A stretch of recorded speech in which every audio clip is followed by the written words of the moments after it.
English education hub में आपका एक बार फिर से स्वागत है।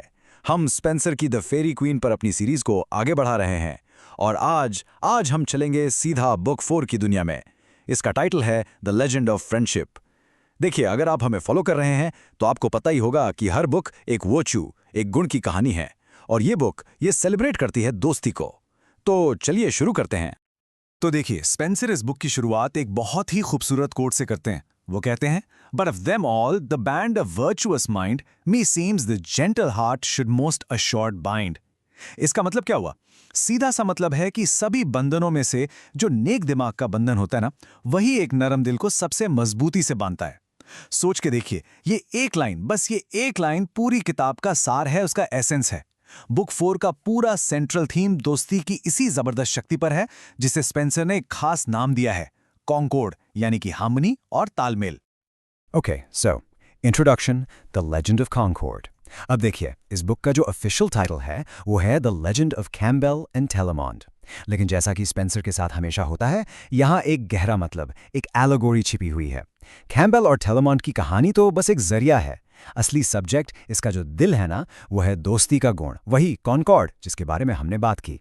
ये किताब एक्सप्लोर करती है कि दोस्ती आखिर है क्या और एक सोसाइटी के लिए ये इतनी जरूरी जुआन। तो अब आते हैं इसके कॉन्फ्लिक्ट पर, the problem, the rain of strife. अब जानते हैं, हर अच्छी कहानी में एक विलन होता है, एक कॉन्फ्लिक्ट।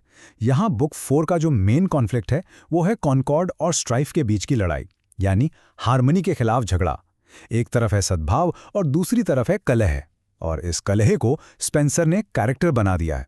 सोचो, एक दयन जिसका नाम है अटी, वो डिस्कॉर्ड की देवी है।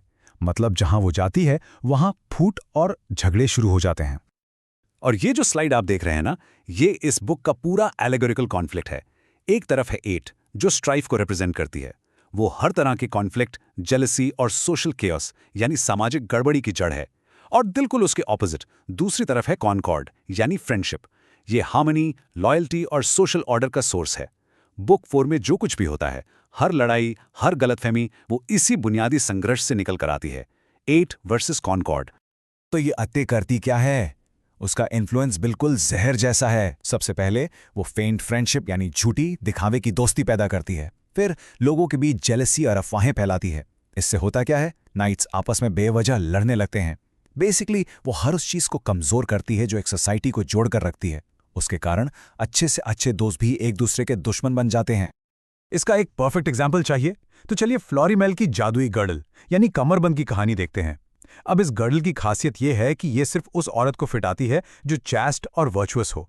लेकिन जब इस गर्डल को जीतने के लिए एक टूर्नामेंट रखा जाता है तो बस केओस फैल जाता है।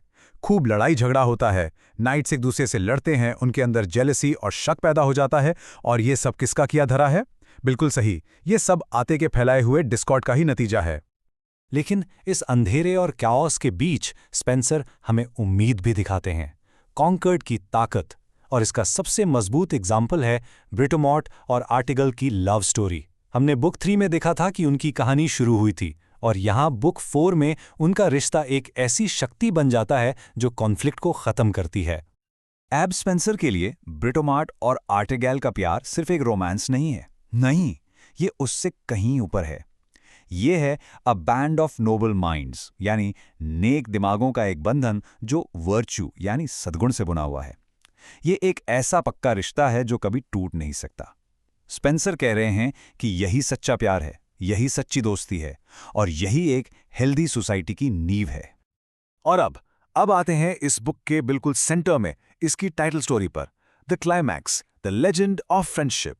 ये कहानी है कैम्बेल और ट्राइमॉन्ट की, और ये कहानी हमें दिखाती है दोस्ती की ट्रांसफॉर्मेटिव पावर, मतलब दोस्ती कैसे जानी दुश्मनी को भी मिटा सकती है। ये इस बुक की सबसे बड़ी एलेगरी है। तो कहानी चलती कैसे? देखिए, पहला स्टेप, एक भयानक लड़ाई। कैम्बेल अपनी बहन केनेसी का हाथ जीतने के लिए 3 भाइयों प्राइमंड, डायमंड और ट्राइमॉन्ट से लड़ता है। फिर आता है मैजिकल इंटरवेंशन। कैम्बेल की बहन केनेसी के पास एक जादुई अंगूठी है जो उसके घाव भर देती है। वहीं ट्राइमॉन्ट की आत्मा उसके तीनों भाइयों में बटी हुई है, तो वो आसानी से मरता नहीं। जब लड़ाई हद से ज्यादा बढ़ जाती है तब एक जादूगरनी आती है, कैम्बेना, और वो अपने साथ एक पोषण लाती है जिसका नाम है निपेंथे। ये शांति का पोषण है। और चौथा स्टेप, एक नया बंधन। ये जानी दुश्मन उस पोशन को पीते हैं और जैसे कोई जादू हो जाता है, उनकी सारी नफरत गायब हो जाती है और वो दोस्ती के एक अटूट बंधन में बन जाते हैं। ये जो सुपरनैचुरल एलिमेंट्स हैं ना, जैसे अंगूठी, पोशन, ये स्पेंसर का तरीका है बताने का कि दोस्ती एक डिवाइन, एक देविक चीज है। और ये line, mortal foes so friendly to agree, मतलब जानी दुश्मन इतनी दोस्ती से सहमत हो गए, ये इस कहानी का और शायद पूरी बुक का असली क्लाइमैक्स है। यह दिखाता है कि कैसे कॉनकॉर्ड यानी हार्मनी चमत्कारी ढंग से सबसे गहरी नफरत को भी जीत सकती है। यही तो स्पेंसर का सेंट्रल मैसेज है। दोस्ती में इतनी ताकत है कि वो सबसे बड़े दुश्मनों को भी एक कर सकती है। तो आखिर इस पूरी बुक से हमें क्या सीखने को मिलता है? The take away, friendship conquers all. सीधी सी बात है, स्पेंसर यही कह रहे हैं कि दोस्ती सब पर विजय पाती है, चाहे वो कैम्बल और ट्रियमाउंट की कहानी हो या ब्रिटोमार्ट और आर्टिकल का रिश्ता। हर कहानी आखिर में आकर दोस्ती की इसी महान शक्ति को साबित करती है। तो स्पेंसर का पूरा आर्ग्यूमेंट क्या है? देखिए, उनके लिए दोस्ती रोमांटिक लव यानी क्यूपिड्स ग्रेटर फ्लेम से भी ज्यादा स्ट्रांग है। ये खून के रिश्तों, नेचुरल अफेक्शन से भी ऊपर है। क्यों? क्योंकि ये हिंसा और गुस्से जैसे पैशंस को शांत करके पीस लाती है। ये लव ऑफ सोल है, आत्मा का प्यार, ना कि सिर्फ लव ऑफ बॉडी। और सबसे इंपॉर्टेंट बात, एक अच्छी न्यायपूर्ण सोसाइटी की नींव ही दोस्ती पर टिकी है। सोचिएगा, एलिजाबेथन इंग्लैंड के उस दौर में जब इतनी पॉलिटिकल उथल-पुथल थी, स्पेंसर के लिए ये सिर्फ एक फिलॉसफी नहीं थी, बल्कि सोशल स्टेबिलिटी के लिए एक जरूरत थी। उनके मॉरल यूनिवर्स में फ्रेंडशिप ही सबसे बड़ा सोशल वर्चू है। और ये सब हमें एक बहुत ही जरूरी सवाल पर लाकर खड़ा कर देता है। स्पेंसर कहते हैं कि सच्ची दोस्ती नोबल माइंड्स का बंधन है। अगर हम इस 16वीं सेंचुरी की बात को आज अपने टाइम में देखें, तो हमें सोचना चाहिए आज वो कौन सी चीजें हैं जो हमें एक साथ बांधती हैं। क्या आज भी दोस्ती का मतलब वही है जो स्पेंसर के लिए था? इस पर जरूर सोचिए। ऐसे ही और कंटेंट के लिए सब्सक्राइब करें। धन्यवाद।